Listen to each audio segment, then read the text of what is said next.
Yes, reka mbashimire mwese abakomeje gukurikirana Zen TV aho muherereye mu mande enye z'isi zigiye zitandukanye mucenga ibisanzwe. Reka mbashimire uburyo mukomeza kubana natwe gatanu kuri gatanu mu byo mugenda mudukorera umunsi ku munsi. Reka nkomeze kubasuhuza mwe abari mu majyaruguru, mu majyepfo, iburengerazuba n'iburasirazuba bwaryo, babwira ati ikaze muri iki kiganiro. Mwibutsa gukora subscribe kuri channel ni Zen TV nk'ibisanzwe. Amucey ngira ngo ko mubibona imbere yacu hari umusore wambaye agashati keza, ngira ngo murabibona aragaragara neza cyane kabisa. Yes, ni umusore twazanye hano tugiye kuganira, musaba kuza gukurikirana ikiganiro turaza kugirana. Ni byiza ko muza kugikurikirana kuko ni iby'ingenzi kuri mwe ndetse natwe muri rusange. Tubahe ikaze. Murakoze cyane. Yes, watangira wibwira abagukurikirana, abari kudukurikirana aho baherereye hose. Nitwa Petros Kefa. Petros Kefa, bimeze bite? Ndi n'amahoro ni byiza. Yes, umeze neza. Yego. Yego, mu bigaragara ikibazo umeze neza kabisa. Petros Kefa, waba wubatse, uri umusore, bimeze bite? Ntabwo nubatse, ndi umusore ariko ntabwo ndi ku isoko. Muri single ndi searching. Uri single and searching, wowe ntago ari kumeze. Single and serious. Wowe single and serious. Ntabwo ndi single. Ntabwo ari se. Ubwo bibagiye kugufata bibakubane. Wanze ko barara bagutera amabuye cyangwa nawe bahita bakwihakana? Yego, ntabwo ndi single rwose. Yes, ntabwo uri single. Mu bijyanye no kubaka cyangwa se kuba washinga urugo, urumva byaba biri hafi? Yego. Biri hafi kubera ko ufite umukobwa mushobora kuba mumaranye imyaka igera muri 3 cyangwa 2 mukundana. Yego. Yes, ni byiza cyane. Ngira ngo bumvishe Petros Kefa. Reka uyu mwanya cyangwa se uyu munsi Petros Kefa hari inkuru igezwe cyangwa se iri gucicikana akomeje kumva cyangwa se kubona ku mbuga nkoranyambaga. Mu minsi yashize nubwo nibuka itariki neza gusa iraza kwibukwa, nibwo umugabo witwa Kiramani cyangwa se azwi nka Kiramani, nibwo yakoze ubukwe, akora ubukwe n'umugore we bamaranye imyaka isaga 8 babana. Bamaranye imyaka isaga 8 babana. Uyu mugabo uyu munsi nibwo yaba yagiye gusezerana n'imbere y'Imana, ariko ubwo yakoraga ubwo yari Nyarugenge asezerana by'amategeko, abantu bibajije kuri uyu mugabo impamvu yaba yagiye gukora ubukwe nyamara yafite umugore bamaranye imyaka 8 banafitanye abana babana. Batangira kwibaza ati ese nayahe mategeko agenga gushyingiranwa? Mu bijyanye n'amategeko hari ibintu bagenderaho mbere yuko umuntu ajya gushyingiranwa mu bijyanye n'amategeko. Ese watubwira amategeko umuntu agenderaho cyangwa se ibisabwa n'amategeko kugira ngo umuntu yemererwe gushyingiranwa? Ntarasubiza icyo kibazo, ndabanza gushimira ahubwo Kiramani kubera ko yafashe umwanzuro w'abagabo. Yes. Kubera ko ubundi gushyingirwa imbere y'amategeko ni igikorwa ubundi cyagakwiye buri muntu wese, kubera ko in case udashyingiranywe imbere y'amategeko bituma ndetse nk'abantu byaye bashobora kubura ese baraherera kuri inde, ku mubyeyi inde bimeze bite, abana bakaba barengana bakabura umubyeyi bahereraho. Icyo gihe rero yakoze igikorwa cyiza. Naho bwo kuba bashyingiranywe bamaze igihe babana nta kibazo kirimo, kubera ko n'ubundi ibiteganywa n'ingingo y'168 itegeko rigenga abantu nk'umuryango ryo mu 2016 n'ubundi riteganya ko iyo ngingo ivuga ko n'ubundi imyaka yemerewe kuba umuntu yakora mariage n'imyaka 21. Yes. ntekereza ko rero nta na kimwe kibuza Kiramani kuba yari gushyingirwa. Nta nubwo rero Kiramani yari kubura gushyingirwa kubera ko nta yindi mariage wenda se yaba ihari, second marriage ntabwo iba yemewe. Ni ukuvuga ngo rero icyo gihe nta kibazo biba biteye, umuntu aba yemerewe kuba yashyingirwa, agashyingirirwa igihe ashakiye, kugira ngo nabo bana bahite bagira noneho n'ubundi barabarizwaho kuri ibi. Yes, Petros Kefa gushyingiranwa wambwiye ko guhera ku myaka 21 uba wemerewe gushyingiranwa. Ese ku ruhande rw'umuhungu aba agomba kuba afite 21 no ku ruhande rw'umukobwa akaba afite 21? Yego, niko bimeze. Yes, 21 uba wemerewe gushyingiranwa. Ese ni uruhe urugero cyangwa se ni ihe myaka ntarengwa ku mukobwa cyangwa se umugore ngo abe yashyingira?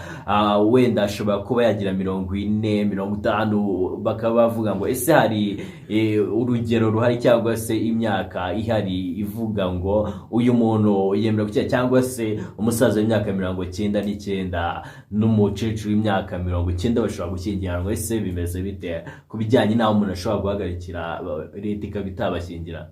Ubundi ni ukuvuga ngo buri muntu wese wenda icyo navuga ameze nk'umara wenda nk'impungenge abantu cyangwa se n'abakurikiye Zene TV, ni uko ubundi nta myaka uvuga ngo ningera ku myaka 90 sinzakingirwa.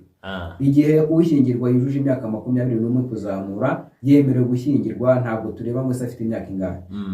Utazabona umusaza w'imyaka 90 ashyingiranywe n'umuntu w'imyaka 90 cyangwa 100 ngo bigireho ikibazo. Biriya amategeko arabyemera, kubera ko ni ukumenya ngo ese ahubwo abo bantu bujuje ibisaba kugira ngo bashyingirwe, habamo consent, bakaba babyemeranijwe kuko biteganywa n'ubundi n'ingingo ya 17 y'Itegeko Nshinga rya Repubulika y'u Rwanda. Ntekereza ko umuntu yemerewe one marriage, igihe irangiye yemerewe kuba yanashyingirwa n'iyindi, ariko nta muntu wagira mariage ebyiri zikurikirana.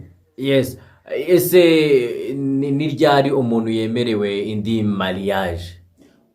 Nibyo nari maze kuvuga, ubundi umuntu yemerewe indi mariage igihe ya mbere yarangiye. Mariage ya mbere ishobora kurangizwa na divorce, abantu batandukanye. Mariage ishobora kandi kurangizwa n'urupfu rw'umwe muri bo.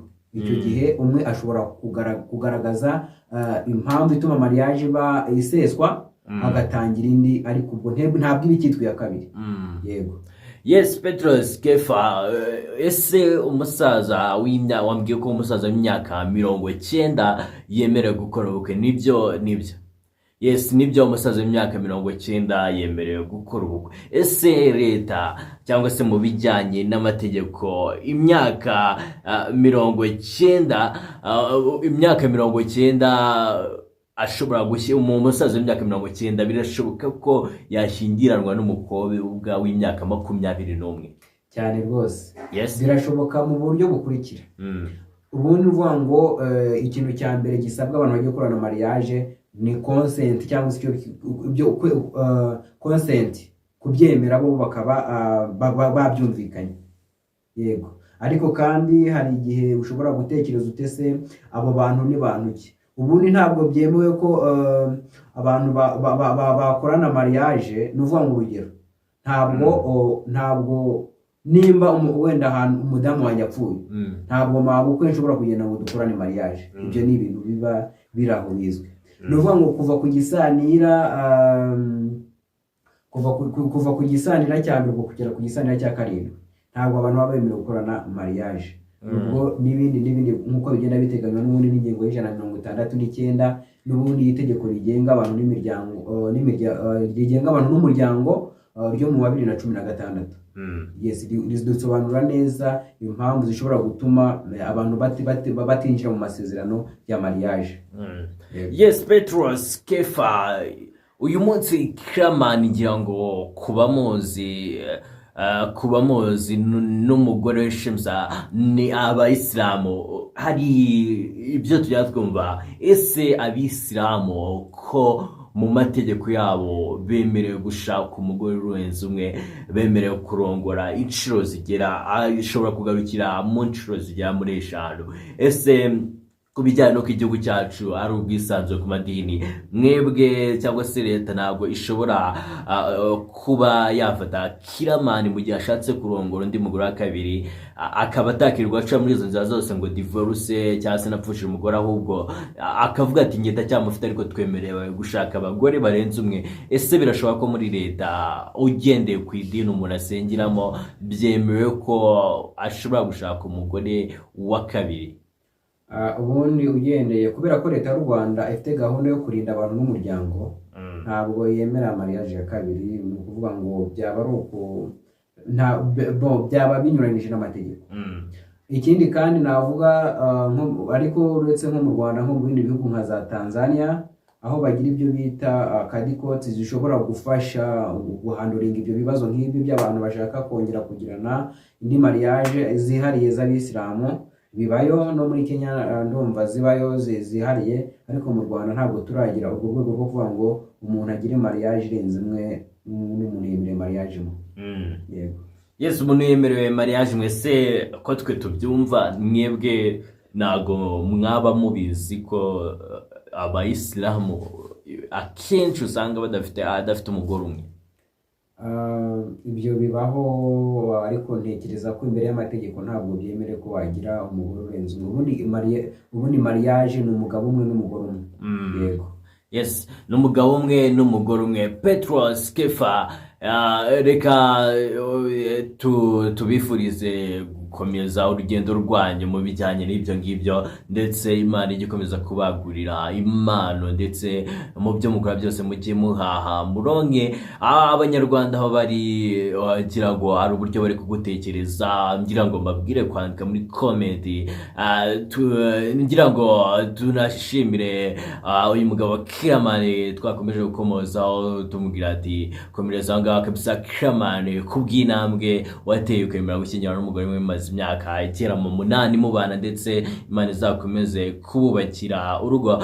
Petros Kefa, reka tugushimire ko abanye natwe hano kuri Zen TV. Nibutsa buri wese gukora subscribe nimba ari ubwa mbere ugeze kuri channel, like, share na comment kugira ngo izi video zijye zibasha kugera kure. Amucenga usanzwe, reka babwire ngo Imana ikomeze kubamugisha muri byose. Peace out. Murakoze cyane.